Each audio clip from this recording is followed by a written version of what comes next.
actually. People nowadays, they don't like to change either. They want to be accepted. You should accept me for who I am.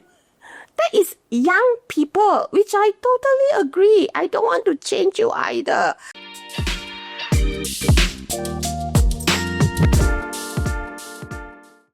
Hey everyone, before we begin this next episode of the Hello Mentor podcast, I just want to say if you're job searching or hiring, check out hiredly.com.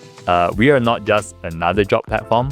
We make it easier to find the jobs that people actually want, and we help companies stand out to hire the right talent. So there's a lot of smart tech and there's a lot of human touch. That's Hiredly. So you can head to hiredly.com and give it a go. Hello everyone, it's another episode of the Hello Mentor podcast. We have someone really special with us here today. We have Ling. Some of you will know her as Aunty HR. Hi Ling. Hi. I was just telling Ling off camera just now, I had 2 cups of coffee today, just so you match your energy level. I'm glad that you're prepared. Yeah. So let's see. I will see. We will see the coffee is working or not. I will want to lower your expectation, but it's really higher than my average. Which is nice, right? Energy is contagious. That's what I always tell people. It's true. Yeah. So this is the part of like leadership that I'm also learning. You need to inject energy into the team. Yes, it's very important. Right? Yeah. Yes. Do you agree? Yeah, I've actually known Ling for a few years. Yes. Of course, I watched her from afar. You know, as you went through this journey of like how would you describe yourself actually? How would I describe myself? Energetic. But as in, how would you describe what you're doing? Are you like a influencer or like social media personality? I'm running a very small business right now. The XS of the SME. The XS. So I'm running a very small business. So, layman terms, yes, I am pursuing a career as an influencer.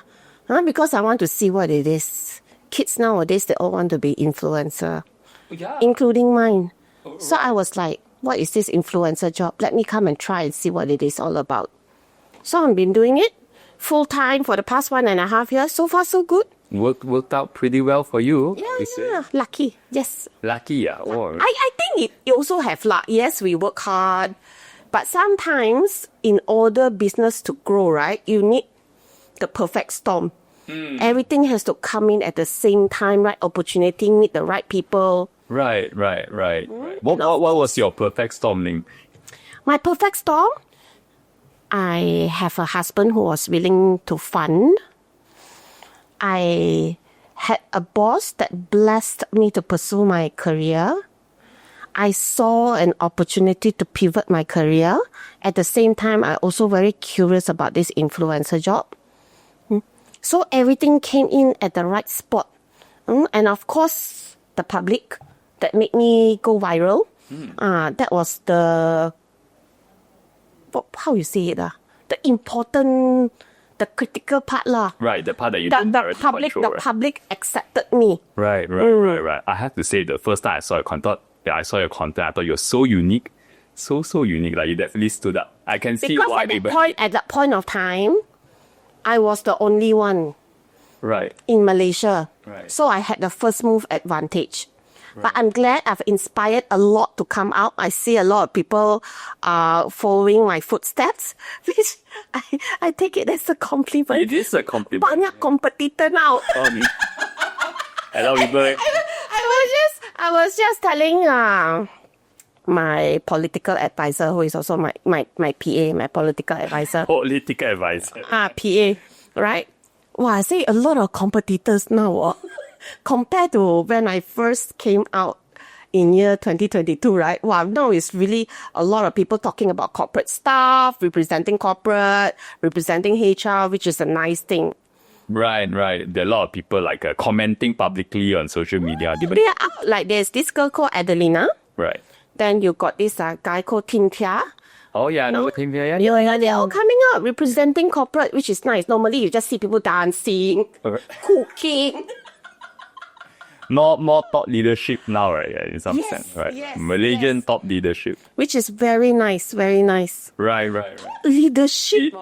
Is it thought leadership or no? You don't see it as thought leadership. I don't really see it as thought leadership. Thought leadership is more on people doing on podcasts, I feel, at this level at the country now. You think so? Oh, Not really like creating content for content per se. right. Normally it's just like this lah. They will interview a high flyer, then they will snip it up and go to social media. I see a lot, at least the accounts that I follow if you guys are content creator or thought leadership, Right. and I did not name you, maybe ping me, I can't follow you.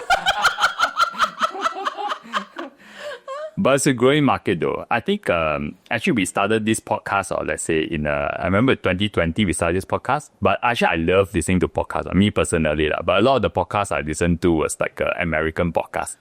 So I just find that some of the story, even though I like the story, most people in Malaysia cannot relate to it because the culture different, journey different. So I thought, hey, we should like... What is your favorite American podcast? What's my favorite? I mean, right now is the, the Diary of a CEO right now? Yeah. Steve. Yes. I listened to... Steve Bartlett. One of the original ones I listened to was Tim Ferriss one. I can't remember what it's called. Tim Ferriss? Yes. Why is that name so He was one of the first people. I can't remember what his podcast is called. The Tim Ferriss show. So he wrote a very famous book which really changed my life, which was like the 4-hour work week. 4-hour work week. Yes. He was one of the first podcasters ever. I think right now, for some reason, he still actively podcasts, but he's maybe a little bit less popular already. Because podcast is also getting very crowded, Right. Very crowded. It's so crowded now. Yeah. I personally like to listen to this one called Smartless. Smartless? Oh, okay. It's like 3 dudes coming together, talking to other dudes. About nothing. Oh, really? Are they just like...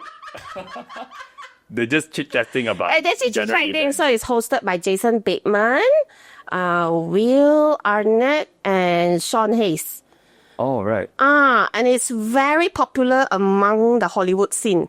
Oh, okay. Okay. I never listened to it. They practically just talk about what did you eat this morning. Oh. Or like this movie star lah, talking about their day-to-day. Oh, wow. Like what podcast is supposed to be, right? People always tell me, auntie, this one podcast is santai. Yeah, faham. Yeah, you're supposed to feel like you are there in an authentic conversation. Right? Like you are, the audience is part of like hanging out together like that. Yes. Yes.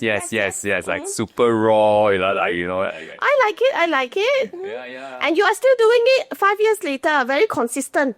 I think some 2023, 2024 slowed down a little bit, but I'm trying to pick it up again now. Which is nice, it's very hard. Okay. Yeah. I've tried this podcasting for 6 months now. Oh, it's so hard. Oh. It's very hard. Oh, what you find hard about it? The content. I still have not captured the right content to go out. Oh, I see. Right. Like my YouTube, on average, the view is like 1,000, 1,005, like that. That is considered quite okay, Okay. So I find the engagement is low. I see. But it's also because the content is also 6, 7, like that. So So have not find it. So right now I'm still actively experimenting my YouTube show to see what... I always ask the young kids, what do you guys watch nowadays? What do you guys watch on YouTube? What do you watch? This is a real question. You watch anything on YouTube? Yeah. What do you watch? What do you watch?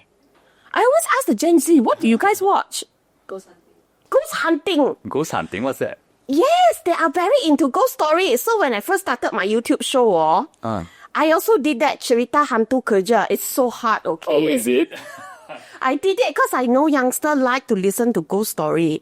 So I spin it and turn into workplace horror stories. Oh, I see. And what I do, I take real IR court cases and I rewrite it and re-narrate it. I see. Right. But it's so bad. The idea is good, the execution is bad. But I'm trying lah. So I've been trying lah. So my next, I'm continuing experimenting this long. Oh, what? Where do you get all these creative ideas? Like you become from yourself or what? I consume other people's content. Right. And I get inspired.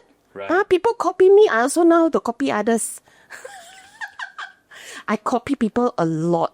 And I will like doom scrolling and I see what other people do and I see whether I can incorporate their ideas, spin it a little and turn it into mine. Innovation. Yeah. Don't have to reinvent the wheel all the time. No. The wheel is already there. No, this is I know exactly what you mean. I actually, this is what creativity is about. So you take two different ideas, you combine it, you have a new idea. Yes. Yeah. So that's what I'm trying to do now. I'm trying to build my YouTube channel now. It's really hard. Long form is a much harder game compared to short form. I see. Right. Even your people also said the same. Your short form views are much higher than your long forms. Yes. Because I think at the moment we're trying to figure out, let's see who is a typical listener of the podcast. I think it's like passive listening. So people are driving or like weekend they just play. Like whether they're actively listening or not, I feel not. Because we haven't get the content right, ma. Right. Like the ones like I was telling you, I'm a fan of the podcast Smartless. It's not just by the way thing. Every week, I will sit down and wait for the new episode to be released. Like really, like 追 TVB like that. Oh, really? When is the next episode coming up? Well, what draws you to that? Because it's obviously you said. I think it's the chemistry. When I listen to the podcast, you feel like you are one of them. I see. Although I'm not a Hollywood star, but the way they talk about things is very engaging. Oh. And I like it, and I like how engaging they are. I tried to copy them so many times, didn't work also. I need more practice. Oh, right. Maybe you need like a group of people you have like chemistry with and you got. It's very true. If you decide to partner somebody on a podcast, it also takes a lot of work to make the chemistry. Yes. And because for these three fella, they have been friends like forever, so it's easier. Right, easier. Yes, if you are friends for a while, the chemistry is naturally there. Otherwise, you won't be friends so long. Right. No, I mean, yeah. Especially like those, before podcasting, we used to have those morning show, the radio hosts would chit-chat with us, right? Like, there's kind of like... That's my generation. Yeah, right? You can see that, the chemistry is, they're speaking like a group of friends. Even now, they still have, like, the mix breakfast show. They still have that. And the announcers, they have been together for quite a while. So that's why you see the chemistry is there. Right. Actually, I want to ask you, I think when you first started creating content, like when you're testing this, right? Yes. Your content was very blunt, very direct, but very honest, funny, blunt, and very honest. Yes. Like what, and that's why I mentioned just like, it's so unique. Especially in Malaysia, I didn't find anyone that was speaking this way. Cathartic, right? Well, why made you take the step? Like it's quite, in some sense, brave, I don't think it's like some brave kind of thing because that time I was still holding a full-time job. Right. I still have a job from 9 to 6, but during 9 to 6, because of as a senior management in the company, you are expected to behave. So we always constrain ourselves to be professional. Right. But after six, you just want to let go and just talk stupid. Then whatever that I terbendam the whole day, I will just let it out at night. And it became very cathartic. And you know, right, audience are like that. They like to see you being cathartic. Like they love it. They find it entertainment. So the more rough I became, the more entertained people are. No, yeah. Actually, my first 1 million view video on TikTok is me scolding people. Oh, is it? It's just me scolding my haters there.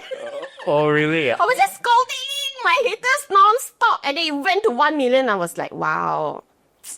You Malaysians, huh? This is what we want. This is what.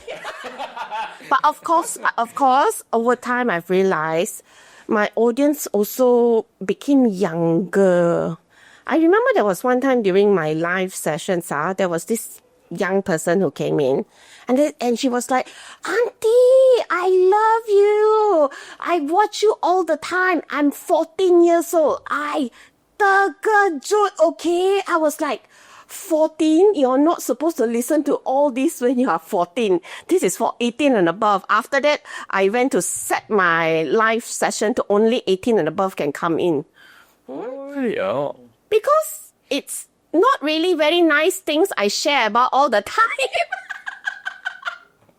And you know kids, right? They absorb things like a sponge. Oh, sure. And because they are so young and so inexperienced, they might not be able to filter what's right and what's wrong. Right. So I scared. Right. So I have, over the years, I also learned to mellow down a bit. Don't go too over. Oh, is it? But sometimes when you're too angry, then you curse non-stop. Also not nice, huh? Cannot attract corporate clients. Need to go where the money is. Yes. But what makes you think that it drew so many Malaysians to that the original style that you had, like a bit, you know? I don't think it's the original style that drew so many people. I started to gain traction only when I talk a lot about HR. Because initially, when I was in the beginning stage to grow my follower, that time it was an exponential growth period, right? I did not start talking about HR. I talk about all random things in life. But I don't know what happened. Over time, more and more people know me about my HR knowledge.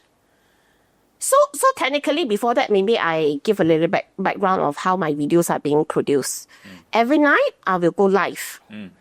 And what I do, I download my live sessions and I will find short snippets of like what you exactly do on podcast right now. But it's just me live lah. Then I will clip it out and I will post it on social media, on TikTok. So, initially, there were no people who come to my live. Ada pun macam 4 ekor je. And half of them are probably my friends, just to give face. So from 4, it became 40, it became 400. On a typical night right now, there'll be around 4,000 to 6,000 in and out my live sessions. So when they come in, they will they will comment, but they will comment a question. So I will read and answer. So technically, it's like an Ask Aunty HR anything. Just ask lah, you ask, I answer, you ask, I answer. It's like a live Q&A session. But over time, more and more people come in to ask me about HR questions. So I started to post about that snippet. So I chose those snippets to post. And my second 1 million video was about annual leave on TikTok.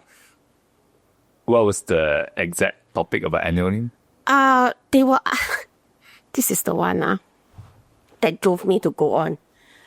It was somebody asking me how to prorate annual leave. How to prorate annual leave, right? You see, as a boss yourself, for you also been in corporate for so long. Like, why you don't know how to prorate your annual leave? When I first heard this question, and people will comment on the video, they will ask very simple things like, do you prorate your annual leave from the day you start work or from the day you are being confirmed? Or do you even prorate annual leave in the first place? My first reaction was, maybe this is an outlier. Because we cannot assume everybody know their employee rights, ma. But as time goes by, it's not an outlier. A lot of people is asking the same question. I was shocked, like culture shock, how many people out there is so uneducated with their own employee rights. And employer also don't know their employer rights. I terkejut, okay? Right. Because we came from an environment, I am very lucky. I came from workplace environments where my company is compliant. My company is always compliant. So we never feel like there's a need to go really deep down and study the Employment Act. Right. You trust the company is really doing And I never know HR is so hated. I only know about this when I came up to social media. I didn't know there's so many lesson copy HR out there. Why do you think HR is so hated? Huh? I honestly think most of them are undertrained. It's not like they want to be like that, They themselves don't know. The problem is a lot, because HR is not a regulated occupation in this country. Anybody can be HR. Like, you don't need like special papers to be HR. So I hear a lot of them, because HR has a vacancy, nobody is there to do payroll, so they transfer an admin or a finance staff to go over to do it. Right. And bosses, right? Once you transfer, boss will say temporary. From temporary, it became permanent. I know many stories like this, yes. And they never send their staff to go training. And I know a lot of bosses, they are also not familiar with local labor laws. So even they themselves also don't know how to teach, because they also don't know, because you only know what you know. Right. And they won't have like a legal team there to consult all the time, right? No, so they just run. No, they don't even have a proper HR, let alone a legal team. Right. Especially among SME. And I've spoken to a lot of SME bosses in the past 3 years. And it's not like the SME bosses wanted to undercut the employee. They genuinely don't know the law. They really don't. Like, for example, this coming 1st February 2026, if you work in KL and your rest day is on a Sunday, Taipusam and Vilaya Day is all on a Sunday, on 1st February. So a lot of people are also not sure, Like, are we getting 1 day off, 2 days off, or 3 days off? People don't know that. But the law is there since 1955. Nobody bothered to go read it. I mean, for those people who don't know, they also don't know where to look for the source to verify this information. Right? So, some HR say, no, everybody has to come back to work on Tuesday. But the law say Wednesday. Is it? You see, they also don't know the law. So it all falls on the same public holiday. You have to... The law states that if a public holiday falls on a rest day or another public holiday birthday day, right, it will split into different days. Okay. So there are 2 extra days, not 1. 2 extra days. So everybody go back on Wednesday, Sunday, Monday, Tuesday off. If you work in KL, this is Selangor. This is KL. This is KL. But you guys are moving to Sydney. That's right. Too bad, we follow the law, okay? So let you know, the company is moving from KL to Selangor. So tidak ada. Actually, quite funny. There is one holiday for Selangor in mid-December. And we are moving now. So actually, my team was like, so actually we follow Selangor holiday. Oh yeah, I said yes, we have to lah. Because you follow where your office is based, right? Yes. Yeah. Good lah. Yeah, but next year they won't enjoy the Federal Territory Day lah. Since they took the Selangor holiday. Win some, lose some lah. Yes. Yeah. And I always advise people, right, if it's just 1 day, just let it go. Why cause so much disharmony because of 1 day? Right. Like a lot of bosses like to close down office during festive season. Like Christmas lah, Chinese New Year lah. And they will force annual leave on people. Why do that? It's just 1-2 days. Just let it go. Is it worth it to force that 1-2 days?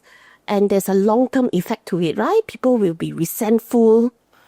They will talk bad things about your company. I think a lot of people don't understand the aftermath of the damage they do. Penny wise, pound foolish, people say. No, yes, pagi je lah holiday. Lucky we don't do that. I was so nervous that later she's cashiers doing something wrong. Which is fine, because you genuinely don't know. But after you know about it, you don't correct it, that is the problem. Right.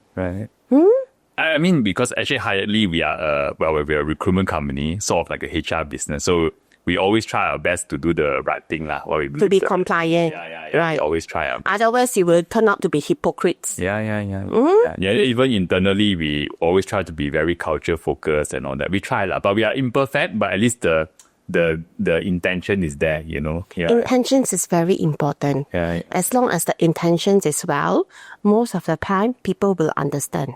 Right. Yeah. And you know, actually, sometimes I talk about HR people, right? Because sometimes I feel that even the people in the company, some people feel like HR is working for the boss of the company. Some people feel like true. Right. Some people feel like HR is working for them. So I don't know how would you pin this, explain this to people when it comes. Who does the HR represent? I think first we need to understand what is the objective of having HR in the first place. Okay, a lot of companies hire HR as a custodian of company policy, make sure everything is on compliant. So one of the many KPIs that I even give to my team is very simple. 0 cases escalated to court, to labor court. So in order to do that, HR have to make sure everything is in order to the law. Right? Now, if you are from a strategic HR is also there to build the culture, build engagement. Then you have all the more strategic work like being, how do we improve retention? How can we attract better talents from the market? How do we ensure our people have their career goals and clear with their career paths? That's how you retain people better, right? You see, all these things, if you really study it, what HR is there to serve who? Right. You look at their objective, they are hired actually to serve the employees. Because employees are the heart of the organization. If you treat them right, they will automatically be more productive and move the company forward. So yes, HR is hired to cite the company. It's always to cite the employer. But in order to cite the employer, they have to cite the employee first. The employee always comes first. Even our labor laws are written to cite the employees first. So when you cannot beat them, we join them. Right. I think a very skilled HR person knows how to balance these two objectives, I suppose. Right? Yes. That's why I always say be fair to the employee, be fair to the employer. But the employee always come first, then you will never go wrong. You will never go wrong. Interesting, yeah. HR is always interesting because it's people business. I know. And we will all agree there is no product in the world that is more headache than people. That gives you more headache than people. It's unpredictable. It's temperamental. You know, there's once I was having some challenges personally. I mean, it's like, some slightly people related and all that. Yes, and then I was talking to like a mentor, and then I was saying like, there's another very well-respected CEO. They said, oh yeah, I'm going through some challenges, but it's okay, I'm figuring out. And then they responded immediately, managing people very hard. It was like, yeah, I do have to say it's a people thing that you already know it's a people thing. Managing people is always hard. It's always hard. Actually, very often, people will come and ask me, like, Auntie, do you miss working in corporate? Do you miss it? I say, sometimes I do, but but you know what I miss the most in corporate? I miss having a boss. I miss having someone to blame. Really, yeah. Yes, when you are the boss, right? You got the blame. It's always the boss' fault, I from my many years of corporate, it's always the boss' fault. When you have high attrition in the company, it's always the boss' fault. No matter how you slice and dice it. So I miss having a boss to blame. What I really don't miss is managing people. I have a friend, he has been a people manager for the longest time. So for the past 3 years, he decided to transit his career from a people manager to individual contributor. And he said he's so much happier now. No need to be accountable for any other people's mistakes. Oh, I get it. Just have to be accountable for your own delivery. Right. I get it. But some people feel that in order to rise up the organization, like by default, they feel they have to manage people, right? There are two ways that you can grow your career. You can be a people manager, that is one way. You also can be an individual contributor. That is when you develop yourself as a subject matter expert. So there are two ways to go about it. But of course, both are also good, but in any kind of environment, like, you cannot escape the camaraderie of dealing with others. Even if you're a subject matter expert, right, you will still have to deal with clients. You have to still deal with your vendors. You cannot escape it. Even if you deal with AI, the AI behind the AI is also another person controlling the Right. There is no way to go about it. People's skills is ultimately very important. Yeah, I think so. I mean, what I tell people a lot is that, you see people that rise up the organization. Normally, they will have obviously some technical ability, but they also typically quite good with people or good with communication. That's why Yes. Right. It's a need, I would say, when you are in a leadership role, that you have to enhance your comm skills. It's a requirement, I would say. Not non-negotiable skill. It's a prerequisite. Must, right? Not a prerequisite, because you can develop it along the way, but you need to get good at it eventually. Yeah, I believe people can. I was born a very shy boy last time, very introverted. So I've learned a lot of this throughout the years, especially when I started working. Right? So I agree, can be development. Can develop. Yeah, This always makes better. Yeah. I would pivot a bit to like young people, because a lot of young people listen to our podcast. So I want to ask a few questions, hopefully can help them develop their career, rise up their job. So you always talk about, by the way, this is something when I meet young person, some of them will tell me it's very hard to look for a job. So now the current market, which I'm also very curious. I'm not super sure, but I keep hearing this story. But just for the advice of someone who is looking for a job. A lot of people are advertising on Highly, right? Yes. They are, yeah. That's why they come and apply. But I don't know why maybe it depends on who you're speaking to, right? Sometimes I feel that maybe, before I started Highly, even like before 10 years ago, there's this constant topic about soft skill. A lot of graduates need to develop soft skill. Yes. And one of the reasons they talk about soft skills is because the interview, like a lot of them don't know how to interview well. So I always think that a lot of people, actually they got talent, they got talent, they got potential, but they don't know how to show it in the interview, right? It is something that, in my mind, by the way, I feel like actually you can figure this out quite easily, right? If you search online. But for some reason, no, you don't think so? Okay, please, maybe you can share more. Why you think it's so hard to develop? It's not hard to develop. We say that they know it. You only know what you know. And when you are inside the frame, it's very hard to see the whole picture. So that's why sometimes you need somebody external to come to tell you what's wrong, because you cannot see the whole picture when you're inside the frame. I see. So young people, they also don't know what they want. You don't say young people. I have a lot of people around my age in the mid-40s also going through midlife crisis now, also don't know what they want. After being through highs and lows for the past 2 decades, they now say, I'm lost. Those people also lost. You don't think about the freshie, lagi lost like that. So it's very common. Right. I find it very common. Right. And I don't think it's very hard to look for a job, but it's tough to look for a job that you want. There are not a lot of sexy jobs out there. People want sexy jobs, but right now out there, no offense, you have customer service, call center, telemarketers, which are relevantly not that sexy compared to content creator. I don't know, is doctor, lawyer all still sexy? I'm not sure. You have to ask the young people, right? Young person nowadays, they want a lot of flexibility. So you need a job that gives, not all jobs gives flexibility. And the problem with giving flexibility, it's easily abused.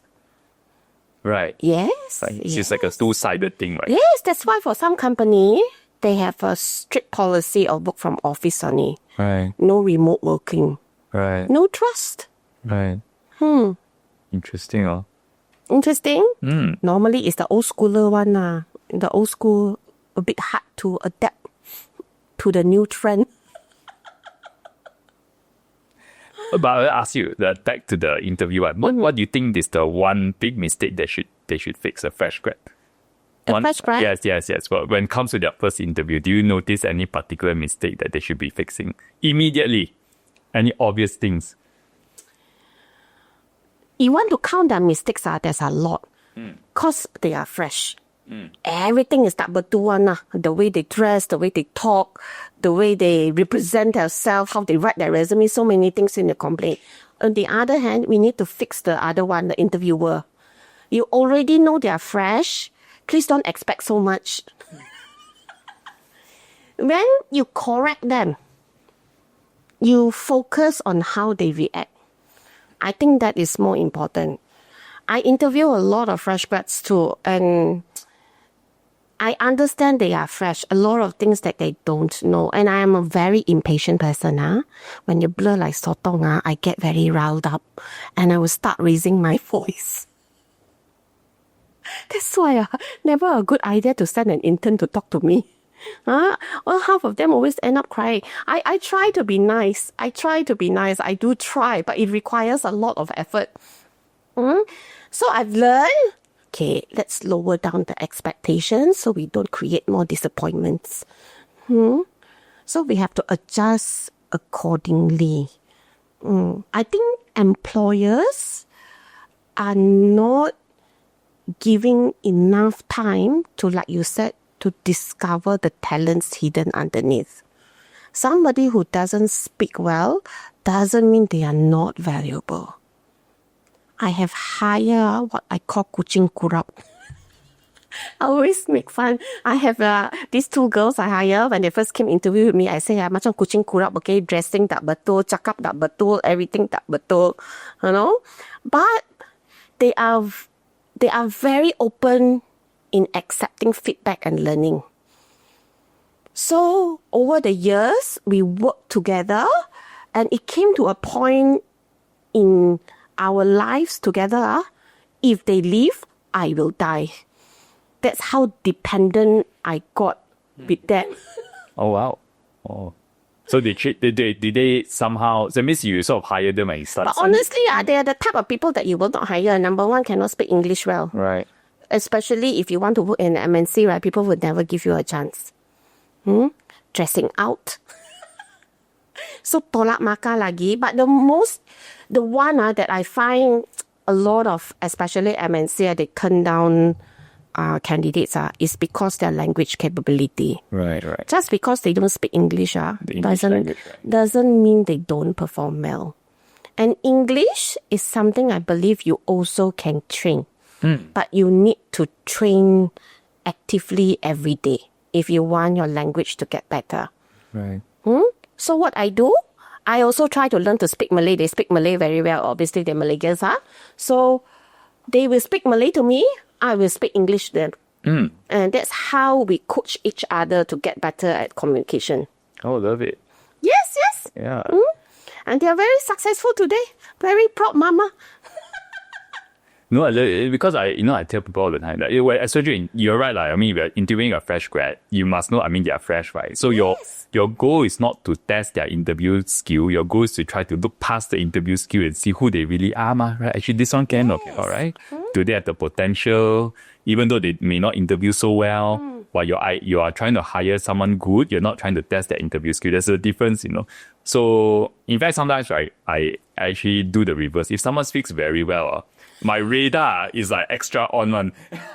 Say like salesman, is it? Yeah, but if the answer is very perfect, I will have like 10 follow-up questions, like. What we call SKL lah. No, really, like my radar is extra, like, if this one speak too well, really, like, I must dig into the answer. Especially if you hire for sales. Sales talk too much are also not a good thing necessarily. thing, yeah. Depending. Right. If you are a B2C, yes. Talk too much is correct. But if you are B2B, then no. I mean, you know, right? B2B, you don't hire a talker. You cannot. B2C, yes. To consumer, yes. To consumer, right? Not business to business. I see. I see. Why do you think B2B is different? B2B is different. Actually, a lot of the B2B sales I know, they are mostly introverts. Oh. You would think a top salesperson will be an extrovert. Those are C, that they are serving the public consumers. But in a B2B environment, they are very focused. They listen more than they talk. They listen to the customer problem. Right. That's me. Time to do something. Time to leave the podcast. Bilupa silence on set.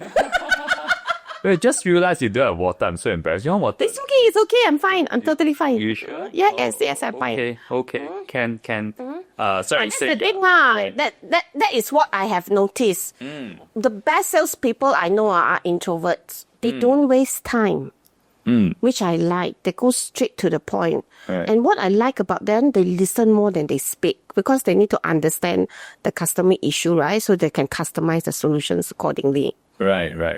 Yeah. Also, especially B2B, a lot of businesses already know what they want. So a good listener, if you're a good listener, you can sell to that, right? Yes. But you also need to pitch, obviously. Right.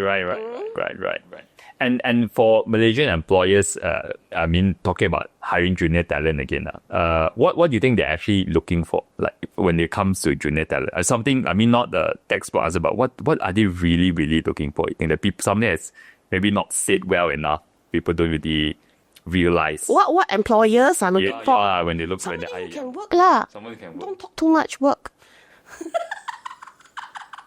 They want to work, Really.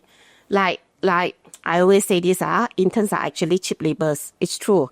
Why companies hire interns, not really like, I want to contribute to the Malaysian education. No. Because, they can do work like a full-time employee on a small allowance.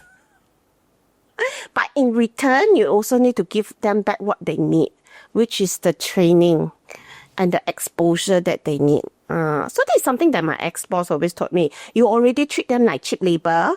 Please at least give them something they can use in the future. Right, because you're not paying them a lot of money, so pay them in So experience. at least give them back the exposure and the experience that they need. Right. Why we talk about that? Oh, because I People, was asking about actually, what is the employer really looking for? what they really looking for? Work They just Someone that looks like they can work. not look like they can work. They are looking for somebody. For young people, honestly, they want people who can do things that the seniors doesn't want to do. I honestly feel that. Right. Like the senior people are more strategic because they have more experience, right? But somebody needs to execute the nitty-gritty things, like the transactional work. That's when the juniors are there to come in to do. They need somebody that is at that level who can do. That is why people always say me, auntie, boss always ask for opinion, but they don't really listen. I said, are you sure they really want your opinion? Because some bosses just say it for the sake of saying it only.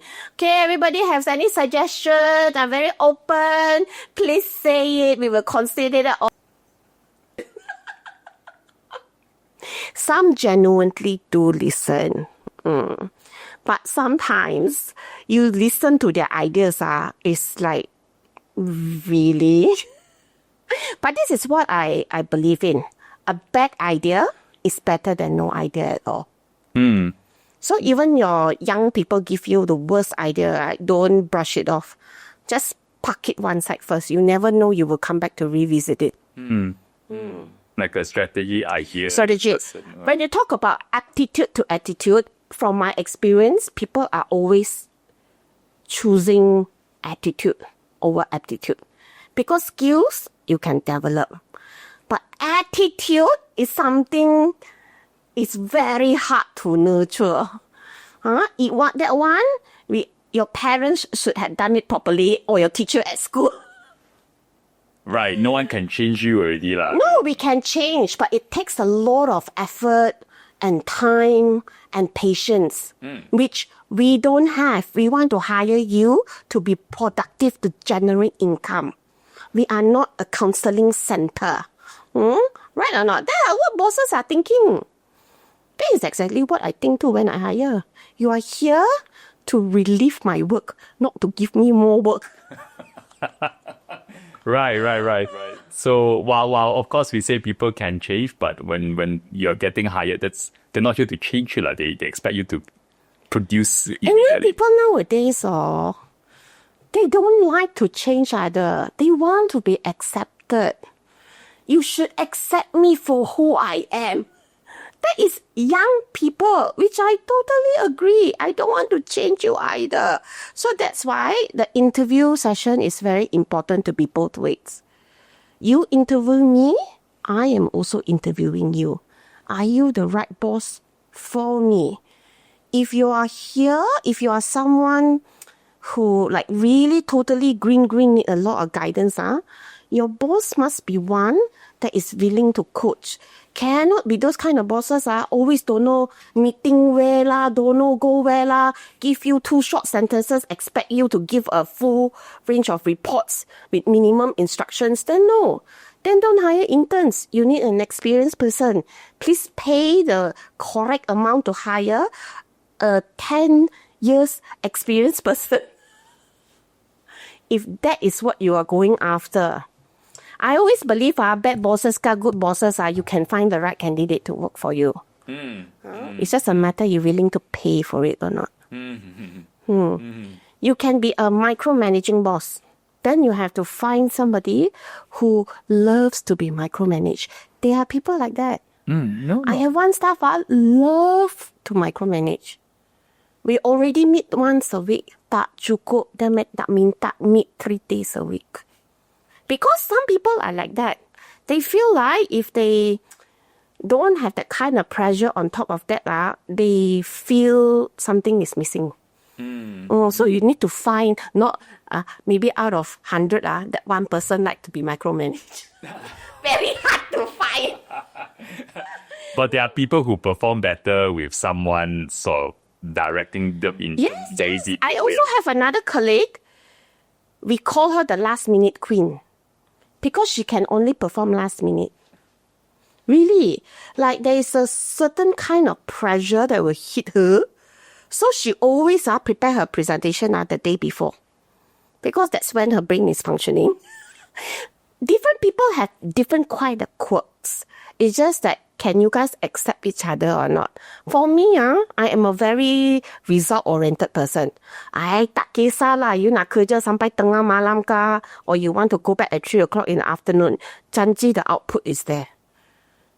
So I'm not particular with how many hours you put in.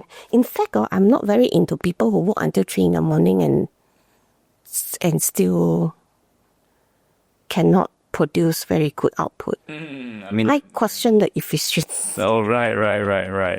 It's not about how long you were, right? It's not about that. It's all about results. Yeah. So, but I was talking to someone the other day, and they're saying that on this note, right? Say now, because of all the flexibility and people are not, generally people don't work long hours anymore lah. So when you are hiring someone, let's say who is fresh, it's actually harder to see who's dedicated these days. I don't think it's about people don't work long working hours. People still work long working hours, but they need to do it willingly. But today, it became an expectation. We expect you to clock in 12 hours instead of what the contracts say 8 hours. Okay? I know I have the problem the other way around. I tell people to go off, they don't want to go off. Oh, really? Yeah. Yes, because they feel obligated, right? I think what people are looking for now is flexibility. Everybody understand there will be days you have to work very late, but there will also be days that you want to go off early. I think what people are gunning for right now is flexibility. Flexible working arrangement right? Like work from home. I want to have flexi hours. For me, okay je. Janji kerja siap. Kerja tak siap, you yang siap. Is that like your mantra? Siap engkau nanti. Like that. Sorry, can I check? Is the aircon on or I feel like It's very warm, right? it's I getting know. very warm. That's why I also slow down a bit. Don't use so much energy. There's a makeup melting. It's not usually this warm though. Aircon is on, but suddenly it shut down a bit. I thought it. Oh yeah, do you want to like I was starting to I feel like so warm. It's very warm. It's very warm. Yeah. Like the fan is not on. But you can hear it. Very, very soft. Yeah. The mood. Oh, the mode is wrong. See, raw, authentic podcast. While they are fixing the aircon. So the for a Malaysian CV, by the way, I'm sure you've seen many CVs, Oh yes, so many. right? So many. So many, right? What would you delete immediately? What would you delete? What is Your language capability. right? You delete that immediately. If you only speak English and Malay, don't bother. This is Malaysia. Everybody speak the same thing. Why bother put it in? No need to put language. But if you speak Japanese, Chinese, which I also cannot, you put it in. That is expensive. Right. Because A foreign language is more expensive. Yes, a foreign language is more expensive, Right. especially Chinese. Right. Don't look at me, I tak pandai, I don't sekolah Melayu, I also don't speak Mandarin. If you write something that is very common, that 10,000 CV, not CV, other people know what to do, how to do it, then do it. 20 years ago, if you put on your CV, I know Microsoft Excel, PowerPoint, Word is a grand thing. We even put people through Microsoft Word, PowerPoint test in the office because it's like a rare skill. Nowadays, please don't put it in. It's a prerequisite, okay? It's just telling me you know how to read but don't know your ABC. Everybody knows how to use that. Right. So don't put it in. But if you tell me you know Power BI or you know how to use SAP, that is a different story because not everybody knows how to use it. So put down what is extra about you that you can, that most likely not everybody has the skill. That is my advice. Another unique thing about each person is your face. I know a lot of textbook will tell you don't put in your photo, especially in Western country. This is Malaysia, this is not US. The rule of the thumb is when you go to the restaurant, remember this, everybody, when you go to a restaurant for the first time, your tendency to order a dish with a picture next to it is much higher because you can visualize what the dish will look like before it's being served. It's the same thing. Malaysians love to visualize. Please have a nice professional picture of you on the CV, in your CV. Professional, and it can be a double-edged sword. Please don't take those selfie in a bus or something. Please don't. Have a nice background and do it properly. Be presentable, be enticing, like the food menu in the restaurants.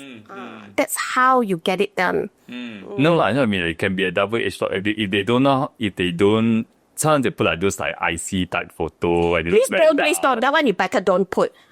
It's equivalent. That one, you don't put better, you put. But nowadays, and please don't over filter your picture also.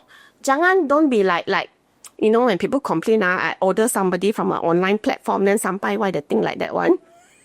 Like a catfish like that.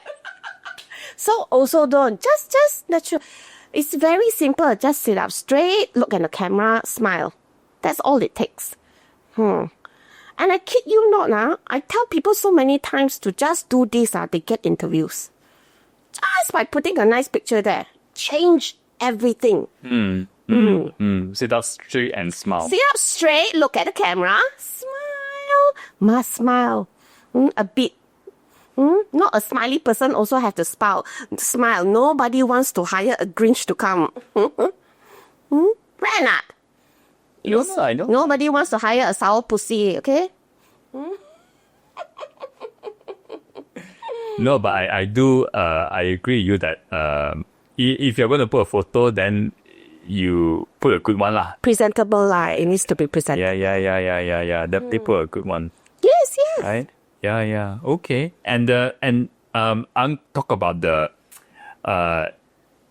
generational working dynamics a little bit. I don't know whether you observe this a bit more or not. So I don't know whether, we talk about young people a lot just now, but let's say we talk about this Malaysian Gen Z lah, right? Which is the young people basically.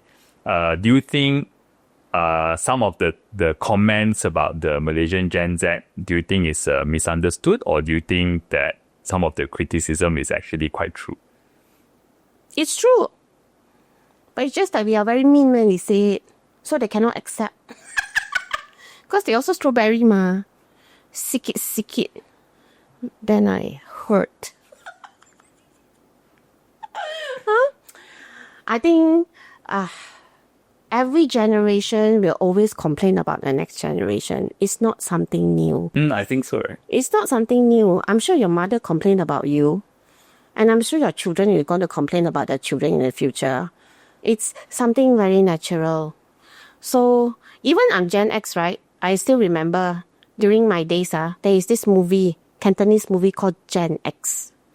Like how they portray the Gen X, like they're very rebellious. Like they don't follow the rules, very hard to manage, but they are capable. Like a big fucking mess, okay? Gen X. Look at today. We are saying the same thing about the Gen Z, the Gen Beta, and the Gen Alpha. And we, Gen X, become the next generation of boomers. Sometimes it's not so much the generation, it's like what sort of like, what's the word? Like what age you're in, right? Like different phase of your life, you are different. Would you say so or no? I would say what we are familiar with. Because I always believe your upbringing will somehow shape who you are. Like for example, I give you a very simple example, serial killers. If you watch all these serial documentaries, somehow there's something in their childhood. All these serial killers. They are not somebody who graduated from a private boarding school. They are not that. They probably come from a broken family, very poor family, probably be abused as a child, So, because the Gen X, right, more like a silent generation, we are taught to just do it, don't have so much of our own opinion. So we become very oppressed. So when we have kids on our own, we don't want to be like how we were being brought up. So we encourage the kids to speak up. Anything you're not happy, please come and tell mommy, okay? From young, we teach them to be like that. So what you expect them when they go to work, leh? They're being taught to speak up, right? And when they speak up, now you're punishing them. But this is what you told them to do. Yeah. Right. But probably they need to learn how to speak up tactfully. Not like a spoiled brat at home. And this is a true incident. Nowadays, everybody will agree with me, right? A typical household is probably 1, 2, 3 children. When you have 3 children, people will think like, you got 3 children. But back in the days, you were like, you only have 3. I have 19, that kind of thing. So, I remember when I only have 1, which I also feel too many. I was at the church Sunday school, right? Most of the kids there are the only child. So they are not used to sharing. Everybody is fighting for the toys. because they are so used to have everything at home. Nobody fights with them. That is why some parents, they want to have a second child so they can teach them how to share. And I find that a problem also today. They are not taught, they are too pampered. And that is the outcome of our doings lah. I will feel. And then when you enter the workplace is a different world from your home. Yes. Suddenly when you go to the workplace, you realize you are not the only child anymore. You have to learn how to share, which they don't know how to. Or there are another 100 only child there. I saw a video recently, so funny, So there was this young girl.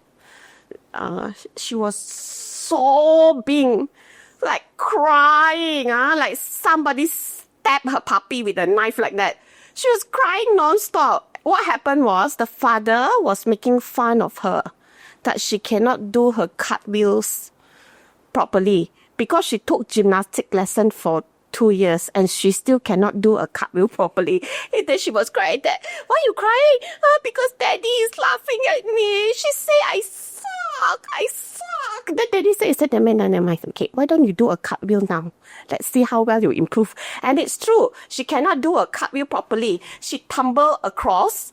Then the daddy start laughing then non-stop. And then she's like, you see?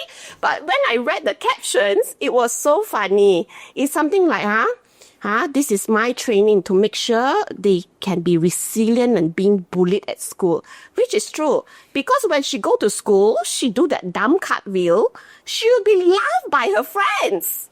At least now, the father is training her at home. Which makes a lot, it's mean. But it also make a lot of sense. Right? At least in a home environment, we can still control, They cry, we can still go hug. But when they're outside, who is going to hug them? 俾人踢多兩腳骨啦. No, I know what you mean. And I read, I can't remember where it's like, parenting is about you're trying to train your child to be prepared for the outside world. Yes. And yet we're always doing the opposite. We keep coddling. It's very hard, okay? I also have one child. So it's like the most precious thing in the world.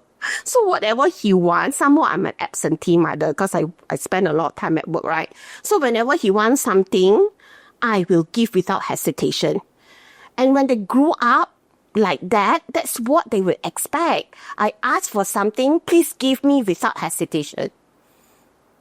So now I'm learning the hardest thing, saying no to my child. It's so hard, but I'm getting there. It is so hard. It's hard. I think it's hard. I understand. Especially when they come to you with that puppy dog eyes, it's hard. You understand it in theory, need to prepare them for the outside world, but in reality, when you see them... But you're not doing it. So sometimes like you see that they're hungry, right? They're hungry, then you bring them food. They say, no, you get what I mean or not? Right. Your parents' instinct will come, you want to coddle them. Right. And they are overly coddled. And somehow this world is so dangerous now. It's not like 30 years ago, you can just go out and play and not worry the kid being kidnapped. The world is also turning into another disaster layer that made us, even as parents, more paranoid. Yeah, sure. The other day, I was talking to my daughter and then I was saying that, actually when I was like 7 years old, I would just go up to the taman by myself, and my parents wouldn't be there, but it was so normal then. But now it's unthinkable. It's unthinkable, right? You don't know who's going to grab them and run. Yeah. So it's very scary. Right. So I think a lot, like the perfect storm, everything is coming in and change now. So the world is always evolving. The workplace is evolving. Like I was keep telling people about that. 20 years ago, work from home is not a thing. It will never come across to us as a solution by default. But nowadays, when I listen to some problem that people tell me like, I just injured my leg and I are not convenient to go to work, automatically, you can work from home. Like this flood incident recently, there are floods everywhere, right? One of the things that you can do is allow employee to work from home if it's safe at their home. You can allow them to work from anywhere. You don't make it so hard for them. They have to come to the office when it's so hard for them to travel to the office, right? So I think employers nowadays also have to be more in tune with what the workplace is changing into nowadays. Technology plays a very important role. So expectation also change, culture also change. Everything is always changing, Everything right? is changing, right? Prior to 2019, Right. I write using my brain, okay? Had to sit down and spend 2 hours writing a short LinkedIn post. Nowadays, you just tell ChatGPT, I want to talk about the flood situation today in Malaysia. What ideas do you have? It will come out. So I can just post within 15 minutes now. Yeah, those things are changing. Yeah. Oh, yeah. And so actually, so if you are, let's say you're a boss of a company, knowing that, I mean, not just the world is changing, but let's say a lot of these young people grew up in a very, what's the right word, like a bit more protected environment, and they're entering the workplace, and let's say you're gonna, like 95% of them are going to be like this. How do you deal with that? Let's say because you need to still hire people. I still need to hire people. No, not everybody is like that. So that's why attitude is very important. I am not very particular about what skills you have or how you present, whatever. I want to see most of the time when I hire, when I criticize you, I want to see your reaction. Can accept or not?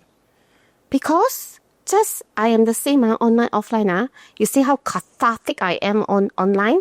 I'm just the same offline. I cannot have someone working for me, little bit also say my feeling is hurt. Then on my home, every day have to coddle your feeling. You have to be a little bit thick-faced. If you feel that I say something offensive, I need you to be brave enough to tell it to me so I can adjust my tone accordingly so next time I don't hurt your feelings. So you like it when they're direct, but you are.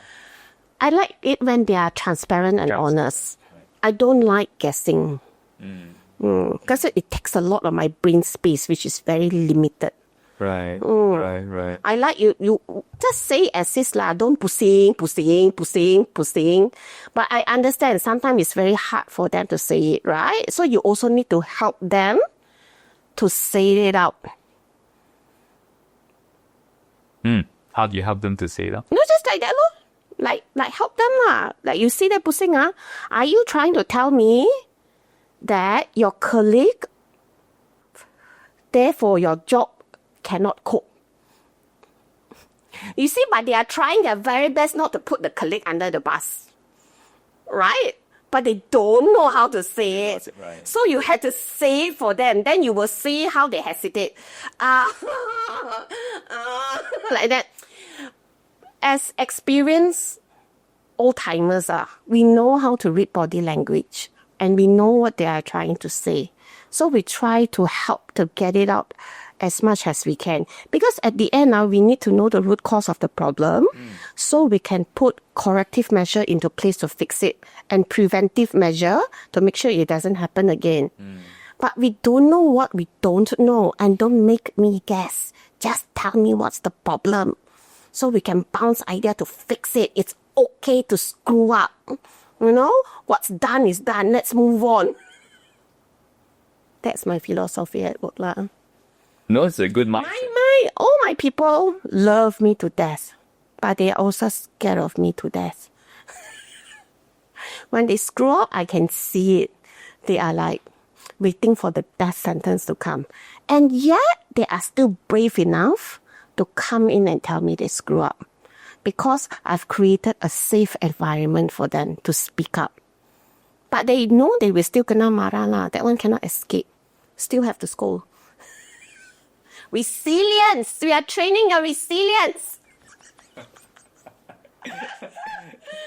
No, I think it's as long as people are, if people are directly voicing out things, it's better to say out loud rather than keep it and then like sort of getting punished in different ways. If that makes sense. Yes. The retaliation, right? Yeah. It's better to just talk it out, even if sometimes it's a bit blunt or direct.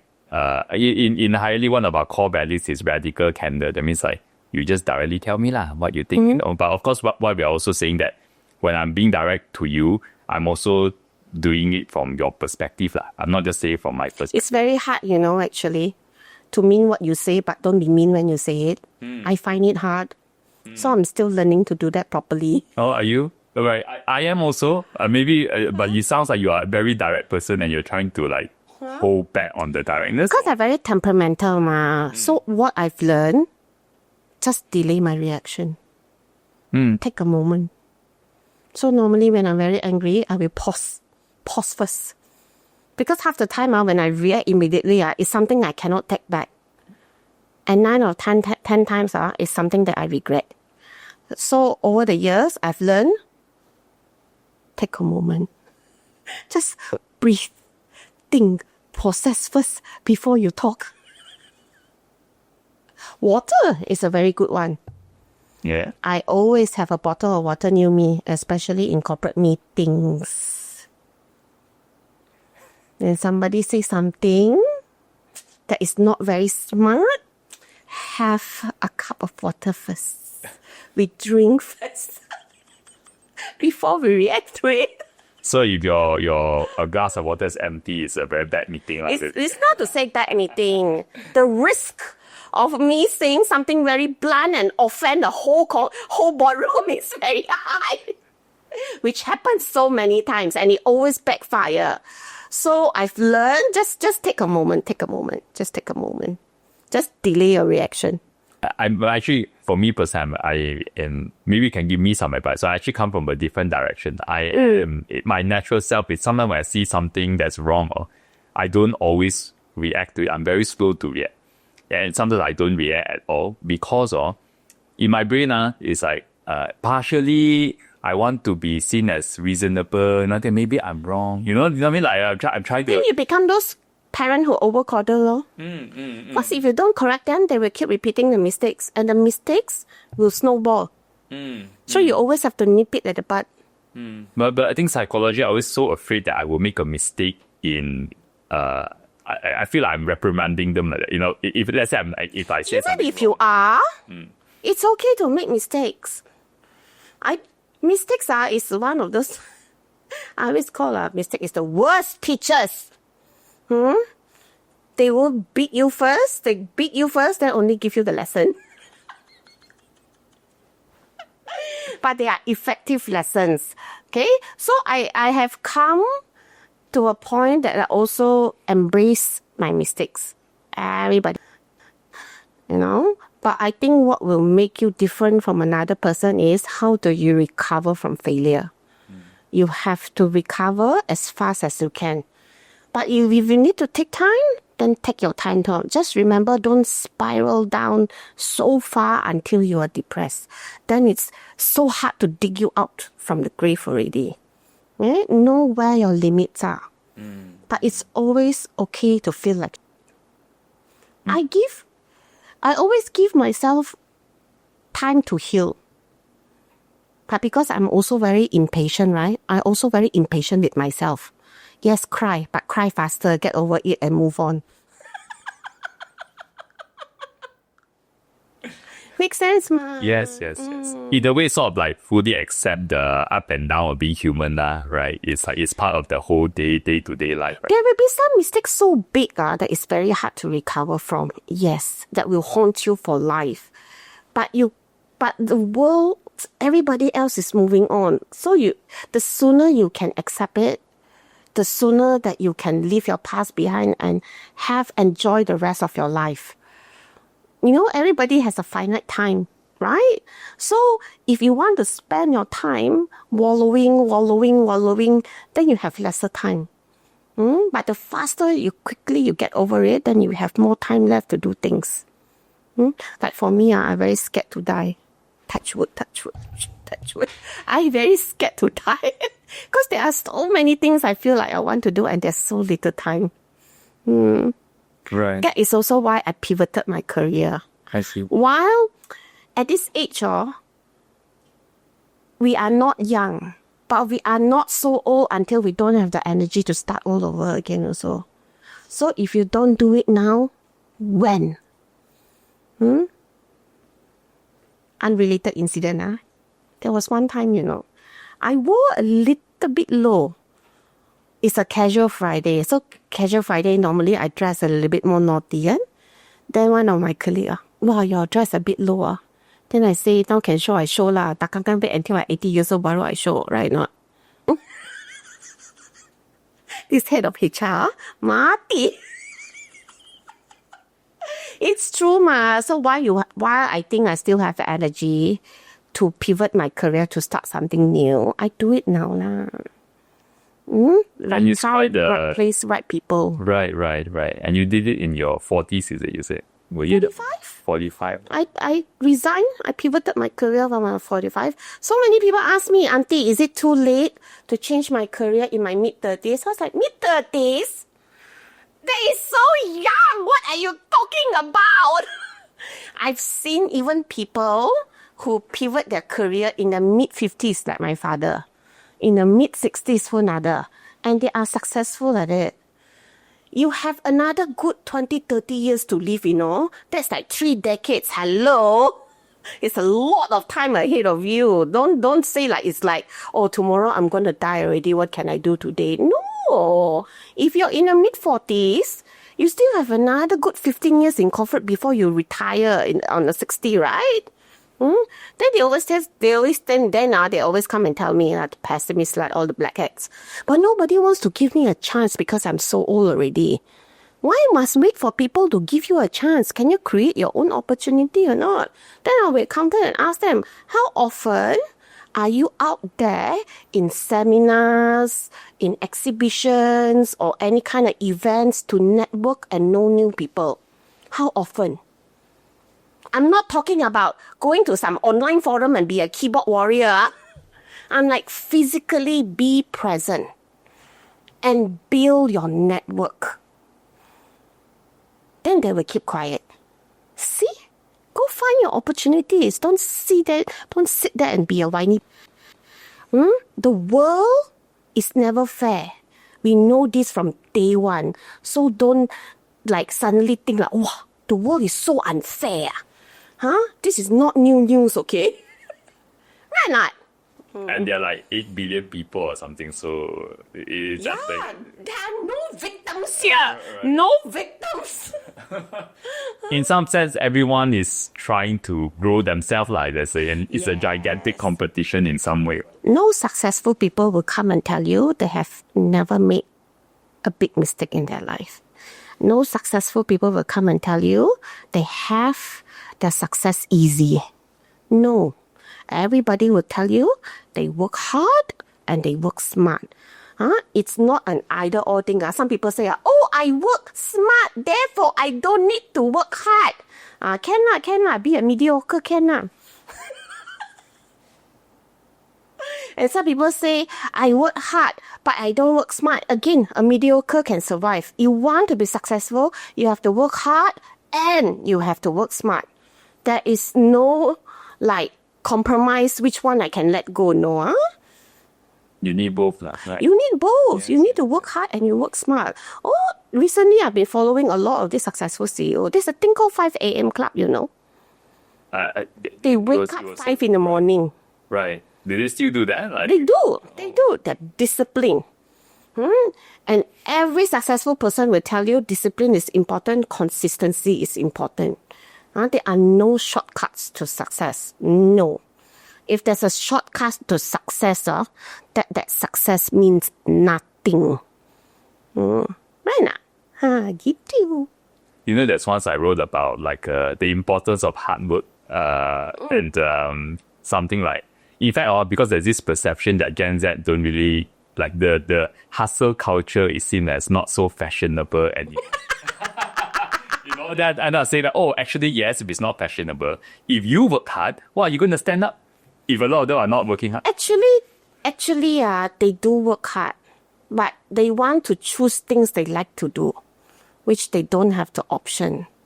You say all this Gen Z, you say the hustle culture is not fashionable. It's not true. They are hustling every day. But what are they hustling about?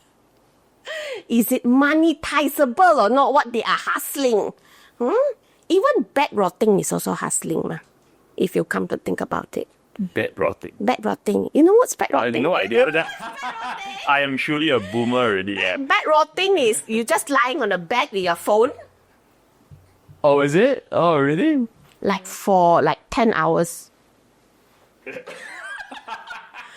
On the bed, that is bed rotting. Oh, is that? Really? Oh my god. I'm so It's disconnected. nice, okay? Is it nice? I tried it one time. Oh my god. I got up in the morning. I didn't even go brush my teeth. I took my phone and I started scrolling. The aircon still on, kan? Scrolling. Lunchtime come, I refused to get. And my husband was so sweet. He took the picnic table from outside, bring to the room. We ordered Burger King and he continued to eat in the room and I continued to just watch TV bed rotting in the room. So nice. It's so nice. Should try it. It's very nice. Never tried. Maybe Never try it. You should. Okay, I have a question about the young person again. So if there's someone that's stuck, they're stuck in a career, like they're earning, let's say their salary cannot grow many years already, let's say 3K or like 10 years, something like that. Right? You just stuck like this. How would you advise them to try to break out of this cycle? Why are you stuck? Because you're doing the same for so many years, right? You also refuse to improve yourself. Therefore, your salary don't improve lah. What are you complaining about? You sow, what they say, you reap the seed that you sow. You don't want to upgrade yourself, then accept the fact you don't get it. Actually, I have a staff like that. For 20 years, he's just doing the same job. And we always ask him, do you want to do something else? You want to do something more? He doesn't want. Then he also have to accept, your salary will be stuck like that, because your salary will reach a ceiling already, ma. I cannot pay a dispatch like 5,000 salary. I cannot. You are just stuck there. You are like the most expensive dispatch in the world already. But if that is their choice, I respect. I have also another staff. I see a lot of potential. But she just want to come do her work and go off. She doesn't want to do extra. So I just respect her decision. But you also need to respect my decision. I cannot do anything more about your income already. It's always fair play. If you want to get better salary, then do something better lah. Simple mathematics. Do more is it? It's always do more. Why do boss start business? To make money. Boss start business because they want to gain profit. They are not an NGO, right? So if you want the boss to invest more in you, must have ROI. Boss, they don't make loss business one. You want them to give you extra 200, they expect 400 in return. There must be a minimum of 50% ROI. Right or not? Simple mathematics. So I always tell people, if you want to ask for increment, what more can you do? You don't come and tell me, right now I'm also already underpaid lah. Therefore, I just ask boss to put back to market. Don't think about that, especially to a Chinaman boss. Please don't. Even though you are underpaid right now, you want more, you still have to give a little bit more. Maybe you ask for more like that, but you still need to give a little bit more. A boss will never pay you more money if you don't give them more. Period.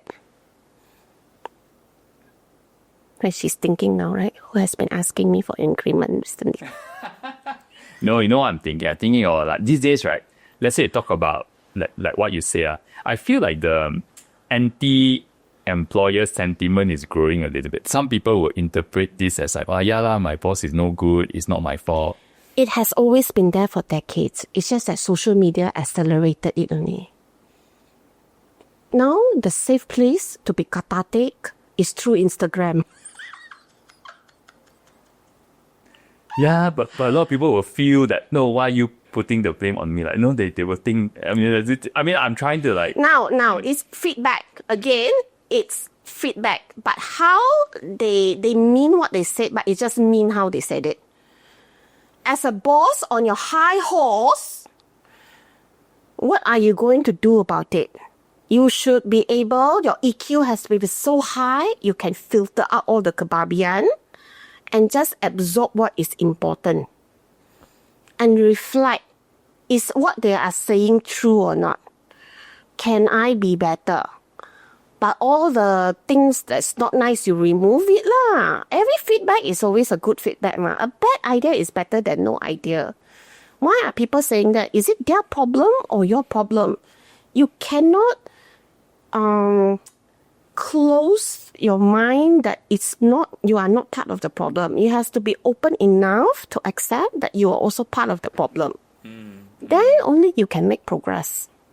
Right or not? Yeah. And it's hard. I know it's hard. I'm a narcissist. I hate feedbacks. People come and tell me I have something to tell. I was like, oh. How do you train Deep yourself? down, I know it's important. That's why until today, I cringe when I read feedback forms. I know it's important. That's why I put the feedback form out. But before I read the feedback form, I have to prepare myself. Okay. Don't take it personally, okay? People are just trying to be honest. I have to prepare myself mentally to rise above. It's still very hard for me, but it's necessary. It's necessary. I think so. Yeah. Yeah. Just swallow your pride and move on. I always tell people that the feedback, I mean, you don't have to agree 100%. Maybe you agree, maybe you don't agree. But everything is just information, right? It's always okay to agree to disagree. Yeah. Everybody has their own opinion. Very important, you respect people's opinion. Some people romanticize, he's a serial killer, he's so cool. What is so cool about murdering people? But that is their opinion, not your opinion. So let it be lah. People want to think like that. Correct or not? I try not to interact with negative content. Yes, they are very entertaining. But I don't want to encourage it. So I scroll. I don't even like, I don't comment, I don't do anything on it. But will I watch it again? Yes, I will. But I just discourage it like that. We don't encourage it. Simple. So on negative feedback, I try my best. I will absorb what they say actually. I just don't react. Right. But as someone that, as you say just now, even though you're trying to emotionally tell yourself, it's okay, like this is important, it's still very hard, right? It's never okay. Right? It is never okay. Not all of us are like Gary V, get high on negative feedback, okay? No. It's never okay. But I understand it's important. Full stop.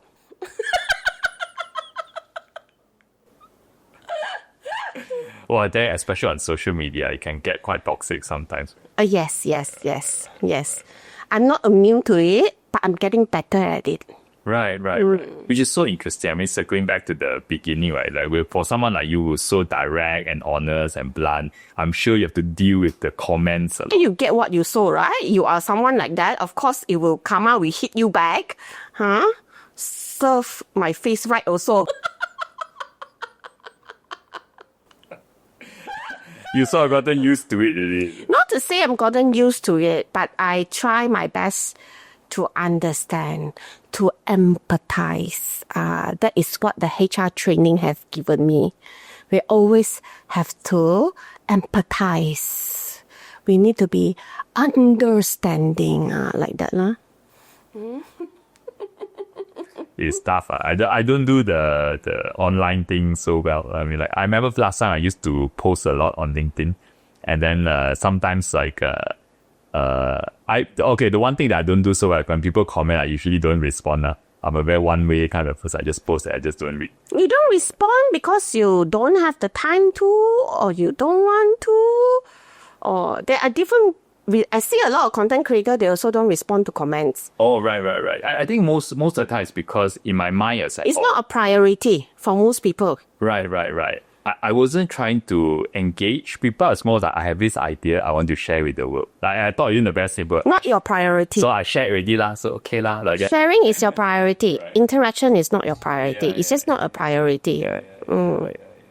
But yeah, lor. And then and then social media. So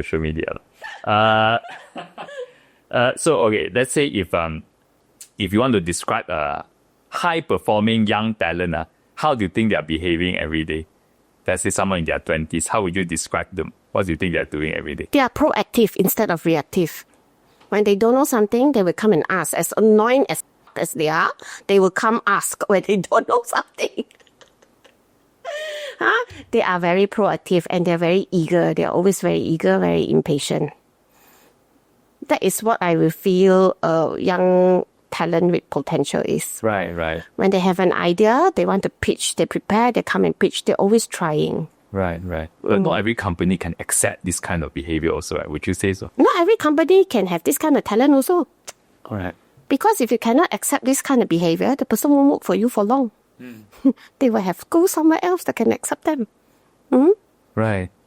So in a way, if a company wants to have a very talented workforce, they have to be able to accept this type of personality. No, this type of personality, talents come in all shapes and form, right? Again, depending what kind of boss you are, you need to find the right person that is perfect for you. There is no perfect man, there's no perfect girlfriend, there is no perfect boyfriend. But you can find somebody that you are perfect for each other. That is the one that you look for. That is why recruitment agencies are here, right? We are here to find the right talent that can fit into your culture. And we are trying to find the right company that share the same values and beliefs as you are. Just find somebody that is perfect for each other. Of course, the more requirements you have, the more difficult it is to find the person. So sometimes you also have to let go some requirements. Otherwise, be happy, single. Like me, I have a lot of requirements. I don't have a lot of employee right now. I only have one. Enough. When I'm short-handed, I outsource. Let's work on a SLA basis. Simple. When I'm ready, when my patience level rise a bit, I think I'm ready, then I will hire. Right? It's all about give and take, ma. Compromise is so important. Come meet me in the middle. Right.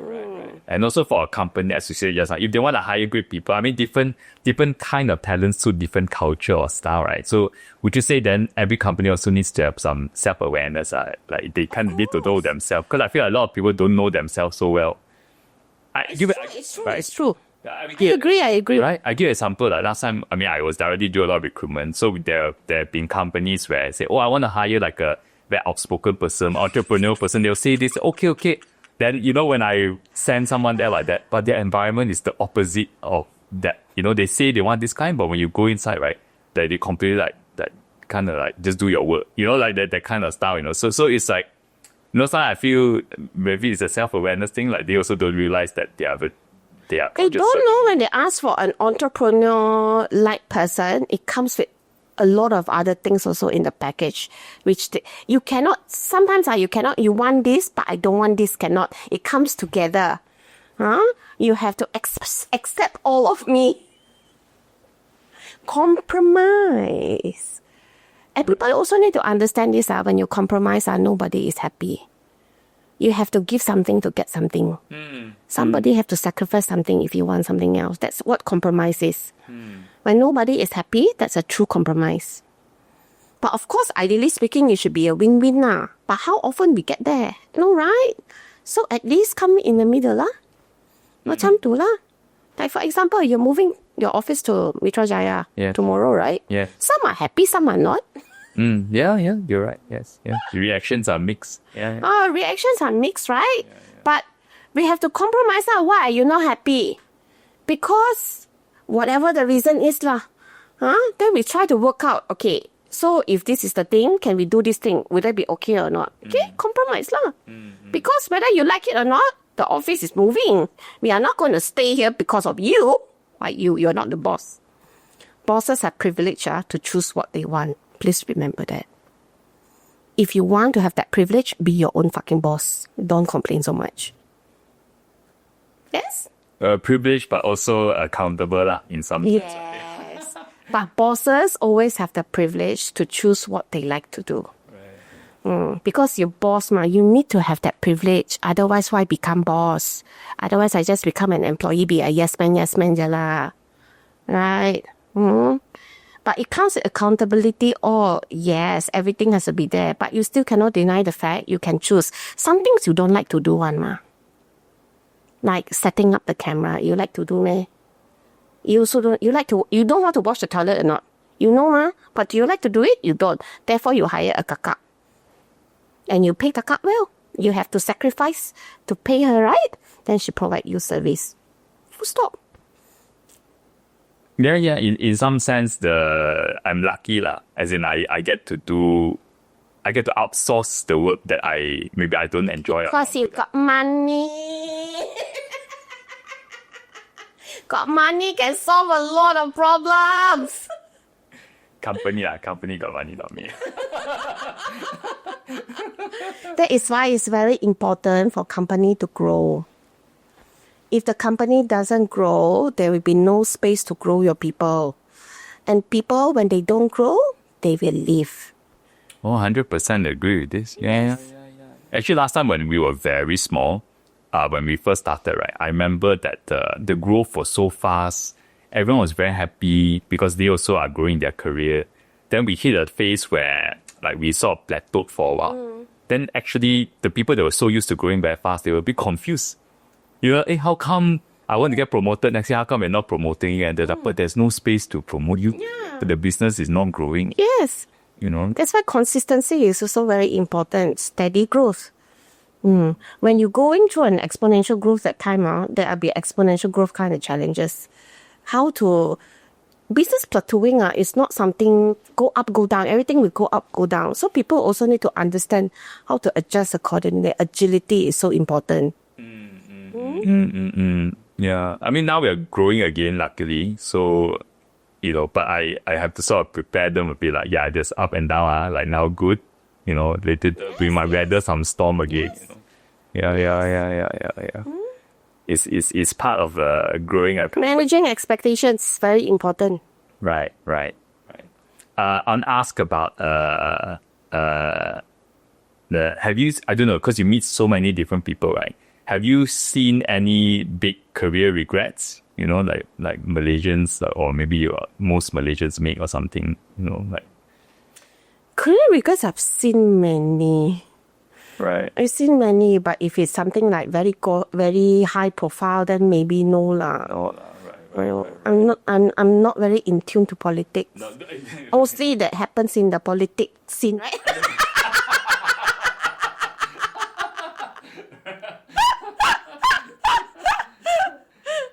Right. Okay, then maybe we'll go into politics. But this is what I will advise. When you guys are very bored with your job, it's quite normal that you feel like you need a change. So you have your job function and the industry you're in. What I will advise you, just keep one thing constant. Don't change your job function and the industry you're in both at the same time. Okay. You need some stability. Like for me, now I'm changing from workforce solution industry into education and entertainment. I'm changing my industry. But my function as HR, it's still there. But instead, HR to a company, I now self-proclaim HR to the rakyat. Because I'm doing PSA most of the times now, right? So I still keep something constant. Like I give you another good example. Let's say you are a salesperson in a pharmaceutical company. Then the next thing, you want to become an operation manager in a tuition center. Oh, that is like from sales to ops. Too drastic. Right? From pharma to education. Right. You will struggle, okay? Right. You will, not to say you won't be successful, but you need to be super hardworking to be successful. And nowadays that you said, people don't want to work so hard anymore.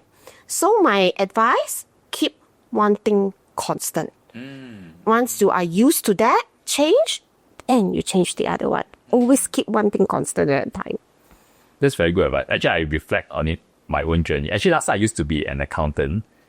I started in my earlier life, I was an accountant. Okay. And then I moved into recruitment. But when I moved into recruitment, I actually recruited for accountant. There you go. So it's constant. Yes, so it's something that I'm familiar with, but I changed one part, which is how I do recruitment.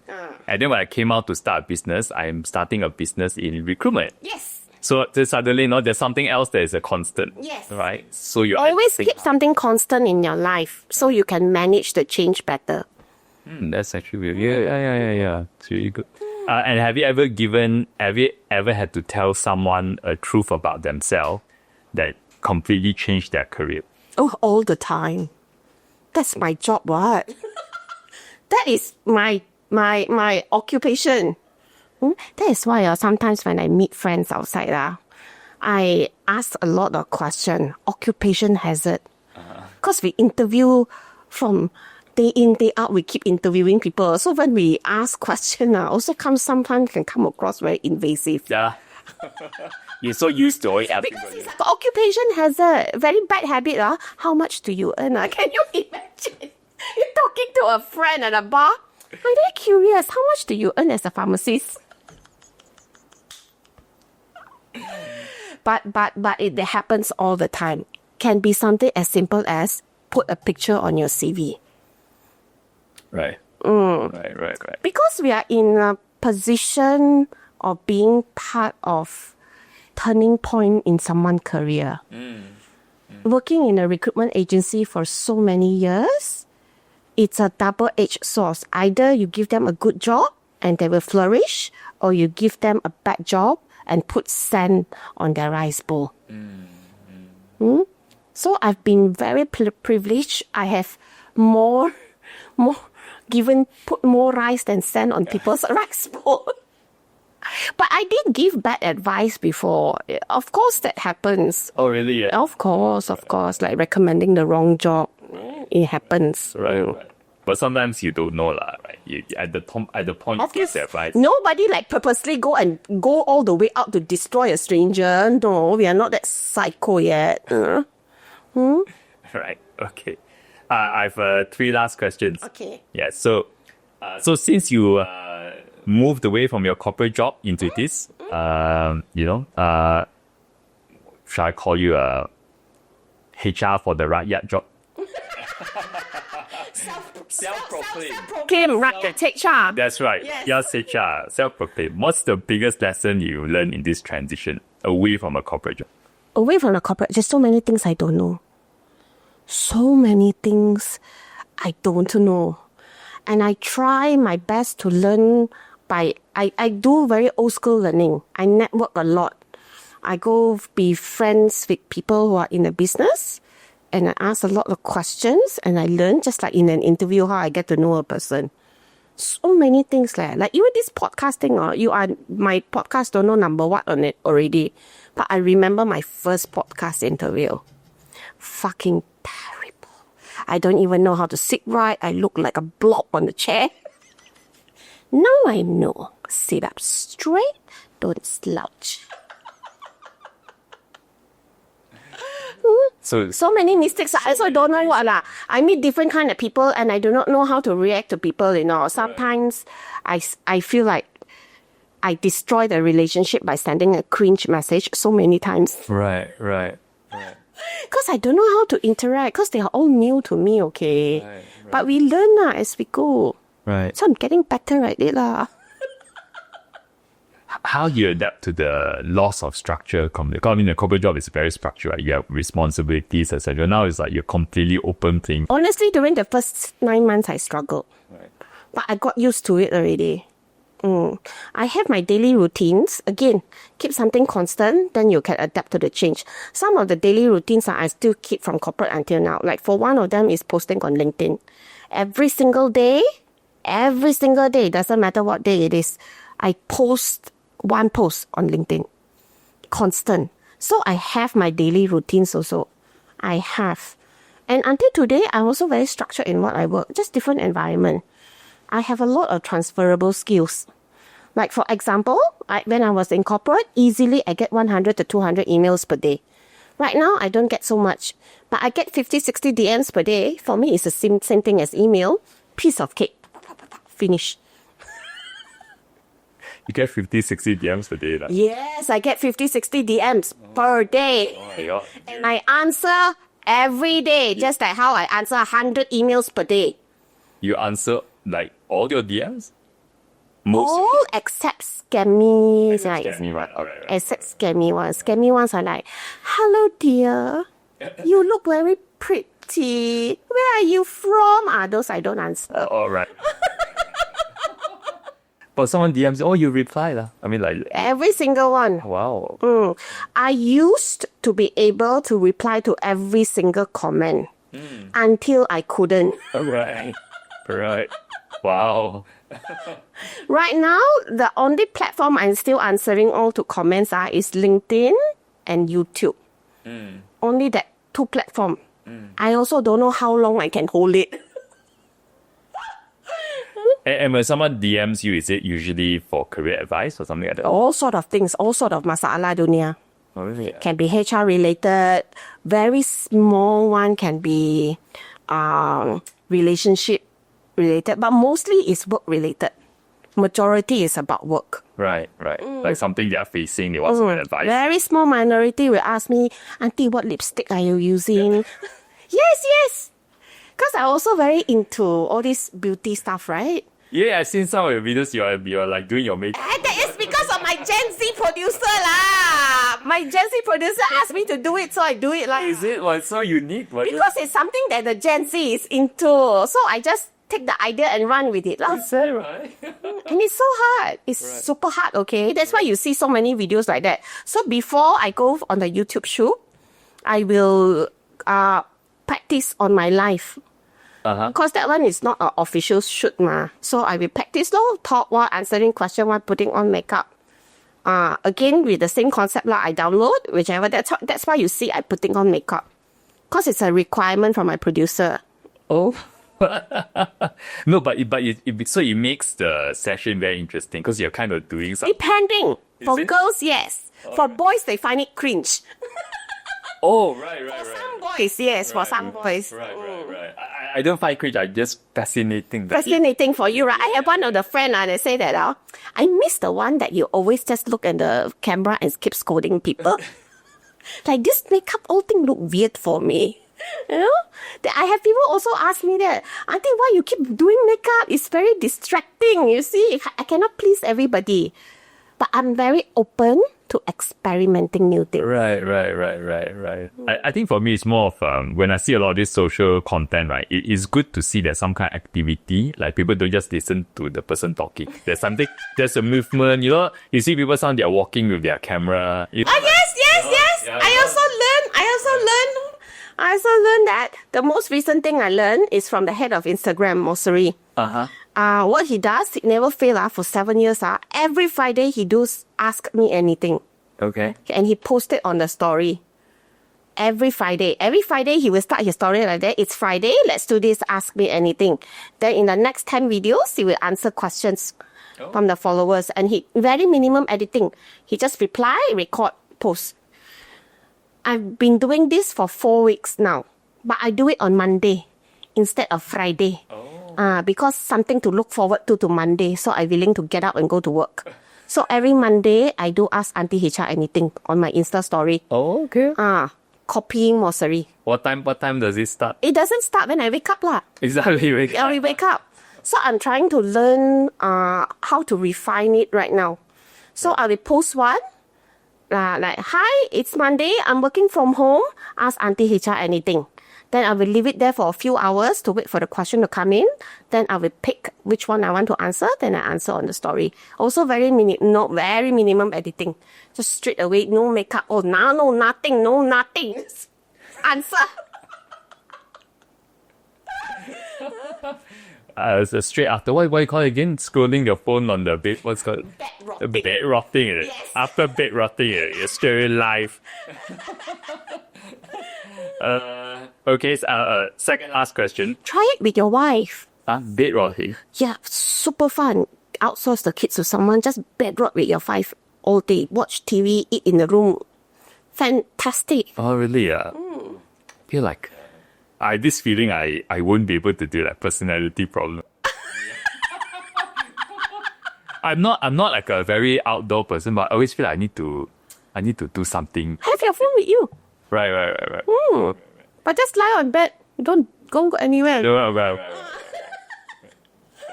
If I'm super bored, I will just be like asking the AI, hey, what do you think of this? What do you think of this? Oh, I love talking to AI, okay? Because they are not judgmental. They can talk to them and they don't feel offended. Right. No, and I've learned so much. Sometimes like Yes. because last time if you have a thought, right, then there's no one to ask, then the thought will just pass. Now it's like, if you have a thought, hey, ask. Let's Yes. share it, I know. Very good idea bouncers. Yeah. I agree. Right? Amazing. Okay, second last question. So if someone is not sure if they should go get a job or try to do their own thing, let's say they're not sure. I know you say you're not. Yes, that's good. But if they're not sure, how would you advise them? Just pick one and go. Don't overthink. If you fail fast. Right. I think the problem with people they overthink. Think, then nothing got done. Plan until kingdom come, no execution. Don't think, just do it. Like a lot of people wanted to start their content, right? Oh, I got a content schedule. I already planned like how, fuck it, just do it. Just on the camera, do it. Besides, you don't have so many followers, so don't worry. Even you screw up so nobody see. I think don't overthink it. There's something, over-analysis become paralysis. You overanalyze, you will become paralyzed. So just do it. Yeah. But don't do it entirely. Don't plan nothing lah. Must have a rough plan also. Don't just langga also.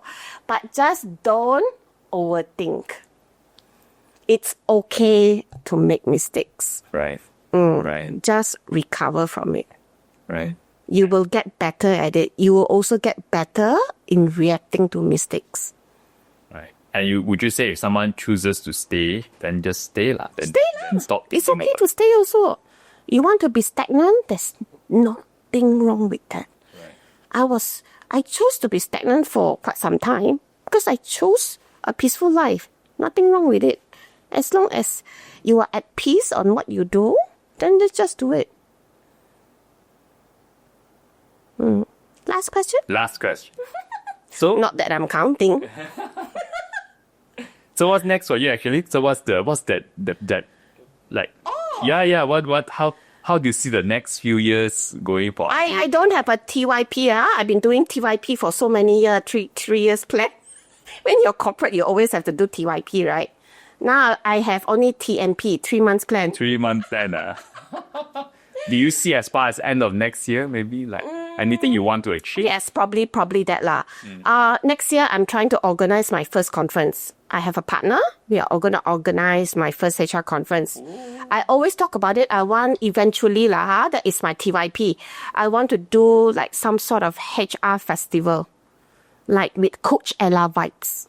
Of course, we are not going to have all these outdoor toilet We will have Coach Ella vibes in a nice 5-star hotel.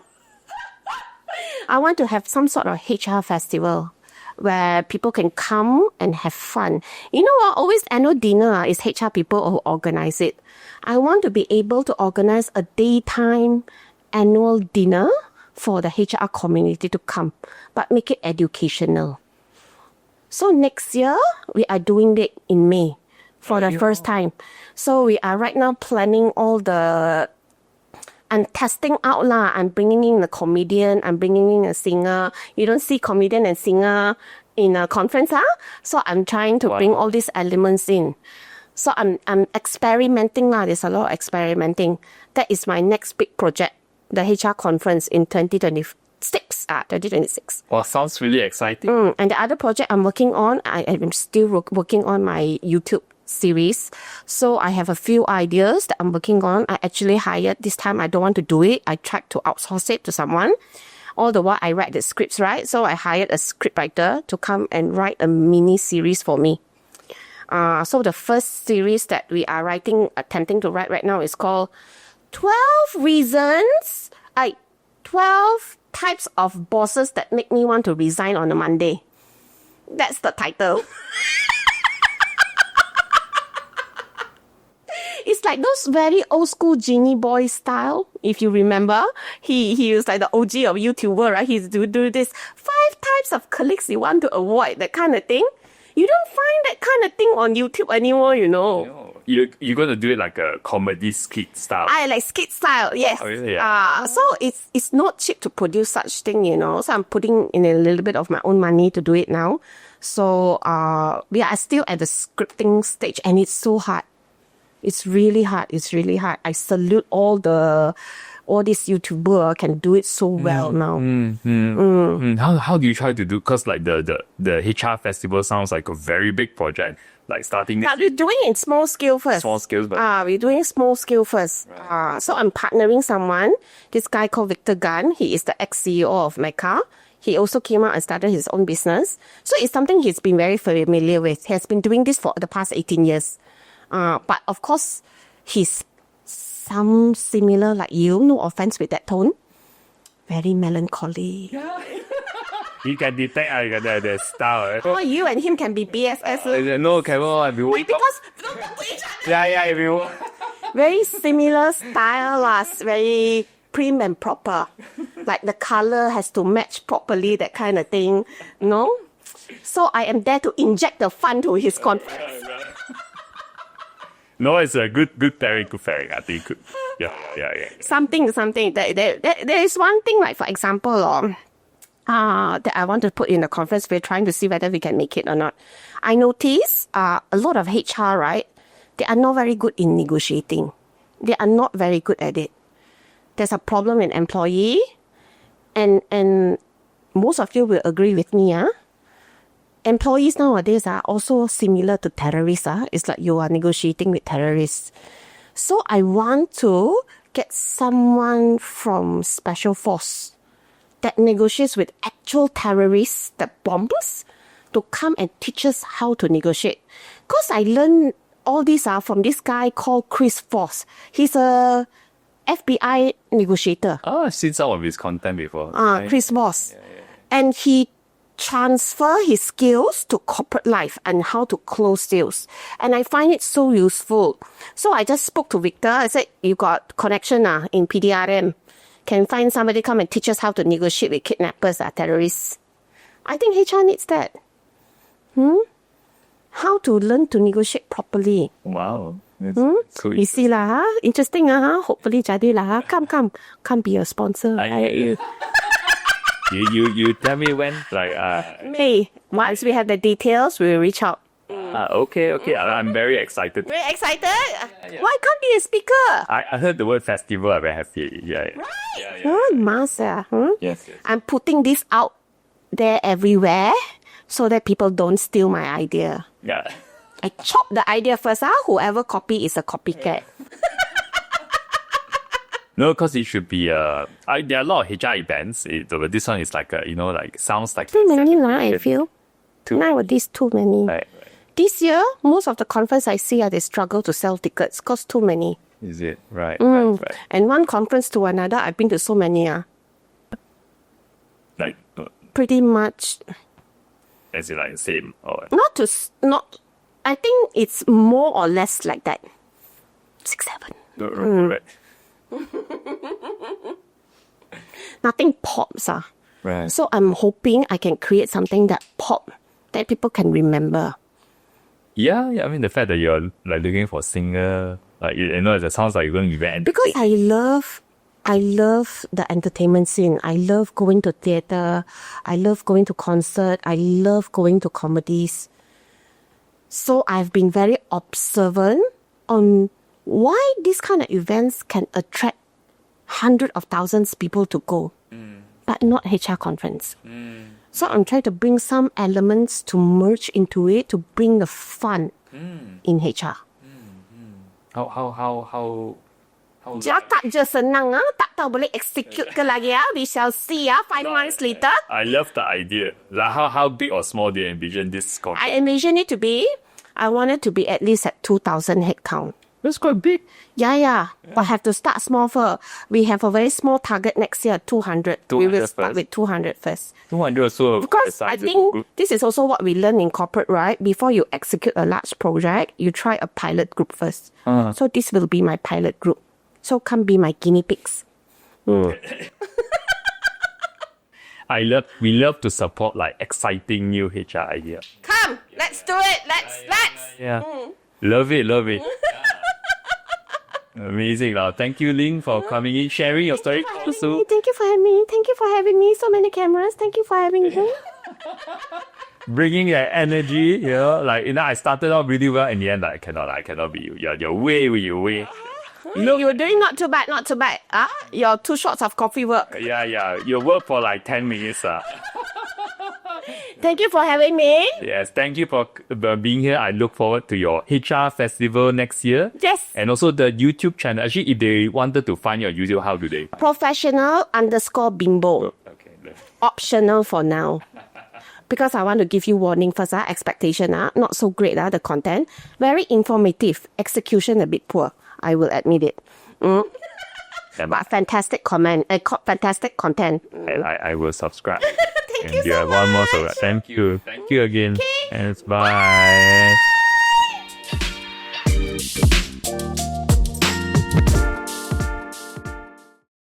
All right, thanks for hanging out with us and getting to the end of the episode.